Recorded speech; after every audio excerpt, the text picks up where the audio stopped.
일본은 아직도 출근하면 이것부터 한다고? 만약 회사에 출근했는데 컴퓨터 전원보다 먼저 사운을 외쳐야 한다면 어떤 기분이 들까요? 일본 회사의 아침은 조금 이상합니다. 출근을 해도 사람들은 바로 업무를 시작하지 않습니다. 대신 줄을 맞춰 서서 같은 말을 하고 같은 자세를 취합니다. 이걸 일본에서는 너무 당연하게 조례라고 부릅니다. 왜 일본 회사는 하루를 이렇게 시작할까요? 조례는 일본 회사에서 꽤 흔한 아침 집합 문화입니다. 보통 근무 시작 전에 5분에서 15분 정도 전 직원이나 부서 단위로 모여서 서서 진행합니다. 특이한 점은 이 시간에 막 일을 시키지도 않고 성과 보고를 하지도 않는다는 겁니다. 조례의 핵심은 이거예요. 오늘 우리는 같은 조직으로 같은 기준으로 일한다. 이걸 매일 아침 한 번씩 맞추는 거죠. 조례는 회사마다 조금씩 다르긴 한데 형식은 정말 비슷합니다. 첫 번째, 집합과 정렬. 직원들이 서서 일렬로 섭니다. 직급 순서거나 부서 순서인 경우가 많고 자세도 꽤 중요해요. 이 순간부터 나라는 개인은 조금 사라지고 회사 사람만 남습니다. 두 번째, 인사. 다 같이 큰 소리로 안녕하세요. 서비스업일수록 목소리, 표정, 톤까지 봅니다. 일본에서 인사는 그냥 예의가 아니라 업무의 일부입니다. 세 번째, 사훈행동 지침 낭독. 이건 조례의 핵심입니다. 회사 이념이나 행동 지침을 다 같이 소리내서 읽습니다. 보통 이런 문장들입니다. 고객의 입장에서 생각한다. 약속을 지킨다. 작은 분량도 놓치지 않는다. 이미 다 알고 있는 말이죠. 그런데도 매일 읽습니다.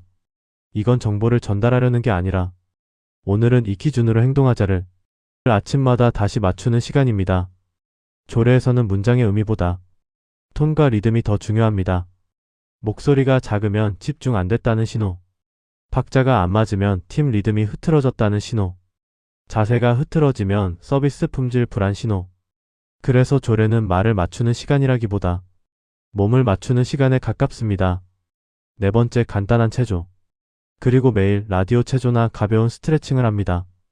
외국인 눈엔 웃겨 보여도 실제로는 산업재해 예방, 졸음 방지, 집중력 리셋이 목적이에요. 다섯 번째, 오늘의 목표 공유. 조례에서 외치는 목표는 개인 목표가 아닙니다. 항상 팀 기준입니다. 오늘 클레임 연건, 출하 분량 제로, 고객 대기 시간 평균 3분 이내, 인사태도 관련 컴플레인 주의. 이건 오늘 더 잘해보자라기보다는 오늘 문제 생기지 않게 하자에 가깝습니다. 일본 회사에서 특이한 점 하나 더 있습니다.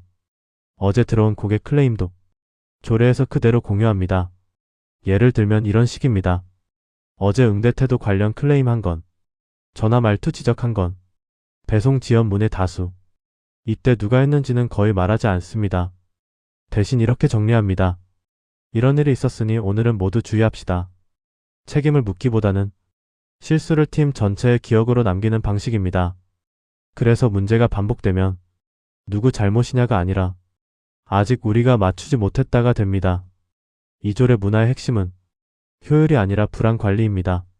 오늘 어떤 분위기로 일해야 하는지, 어디까지가 허용선인지, 오늘 뭐가 제일 중요한지 이걸 아침에 한 번에 맞춰버립니다. 그래서 일하다가 큰 소리로 지시하거나 감정적으로 부딪히는 일이 상대적으로 적습니다. 이미 모두가 같은 리듬에 들어가 있기 때문입니다. 한국의 조례가 지시와 전달 중심이라면 일본의 조례는 동기화 중심입니다. 지시보다는 기준, 성과보다는 안정, 개인보다는 조직. 그래서 위계는 분명한데 군기 잡는 느낌은 덜합니다. 이 문화에는 분명 장점이 있습니다. 실수가 개인에게 바로 몰리지 않고 서비스 품질이 일정하고 조직이 쉽게 흔들리지 않습니다. 하지만 반대로 개인 방식이 드러나기 어렵고 분위기가 사람을 압박하기도 하고 형식만 남으면 공허해지기도 합니다. 일본 회사의 조례는 군기일까요? 아니면 문화일까요? 사람을 억누르는 방식일 수도 있고 조직을 지키는 방식일 수도 있습니다. 이게 옳은지 불편한지는 보는 사람마다 다를 겁니다. 그렇다면 여러분은 매일 아침 이런 하루를 시작할 수 있을까요?